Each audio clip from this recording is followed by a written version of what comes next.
Sobra na ng lakas ng baha, guys. Hindi na ako makatawid.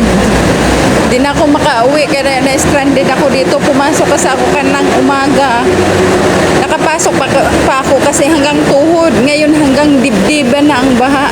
Kaya namroblema na ako kung paano ako makauwi. Naku, hindi na talaga ako lusong nito kasi nakakatakot. Sobrang dumi ng tubig. Pwede mating ng bangkang kulay blue. Taran!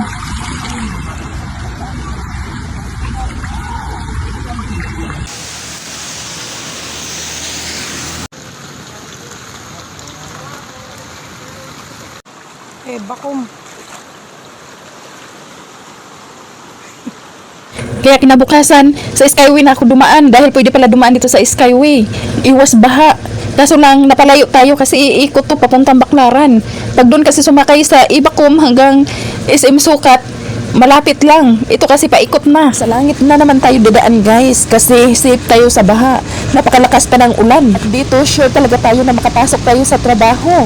Kaya kayo kung gusto nyo pumasok sa trabaho, dito ang daan nyo, dito sa langit or Skyway. Hindi pa nga tapos ang bagyo, guys. May paparating na naman na bagyo. Nako, ilang araw na nag-ulan-ulan. Ang hirap magpatuyo ng damit. Nangangamoy tayo kasi hindi natutuyo kagad kahit electric panan mo. Kasi nagmumoist. Tapos may mga kasamahan tayo na namumuna na akala nila walang ligo. Pero sa totoo lang talaga yung damit natin hindi natutuyo dahil sa ulan-ulan. Sana naman ay maintindihan nila. Di akala mo naman ang babango nila. Nako, pag inamoy mo, ewan ko ba. Tapos pag nangangamoy ka pa, pagkalat pa. Naku, nakakahiya naman talaga pero wala tayong magawa kasi ulan-ulan. Ano bang magawa natin? Kinabukasan, pagpasok ko na naman, naku, maulan-ulan pa rin. Ano bang gagawin natin? Basa yung sahig. Madulas-dulas pa, nakakatakot. Pagdating ko naman sa trabaho, naku, napakaraming kanin. Nagmukbang ako dahil gutom na gutom ako sa kakalakad. Dahil sa gutom ko, kahit walang ulam, kumain talaga ako pero hindi ko to kaya ubusin dahil napakarami. Kaya nagdala din ako sa bahay, gawin kong fried rice kasi sayang naman to dahil wala naman nakain dahil mga baon sila. Ako lang yata yung walang baon dahil wala akong pera. At yun lang, guys, maraming salamat sa inyong panood. Sana ay suportahan nyo ako. Maraming salamat. Please like, share, and comment sa baba, guys. Thank you. Day 3 na nga ng ulan-ulan, guys, pero walang baha kaya sumakay na ako ng LRT papuntang SM Sukat.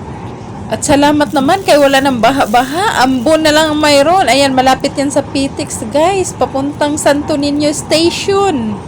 Daanan natin ang puno doon sa may SM Sukat at sa mga halaman. Nandun yung Aratilis. Dito ako madalas nagsushoot ng mga reels. Daanan lang natin kasi medyo may ambon. Sayang, lapitan ko sana. Tsaka na lang, pag may time ako, dadaanan ko yan. Ako, sayang naman. At ito, naglalakad na nga ako, guys. Bumalik ako kasi gusto ko sana videohan yung sitaw. Nakita ko siya, marami siyang bunga na maliliit. Pero sa sunod, videohan ko siya ng malapitan. Ngayon, ayaw ko muna kasi maulan-ulan. Ayan siya, oh, ang dami niyang bunga maliliit. Yun lang, guys. Thank you.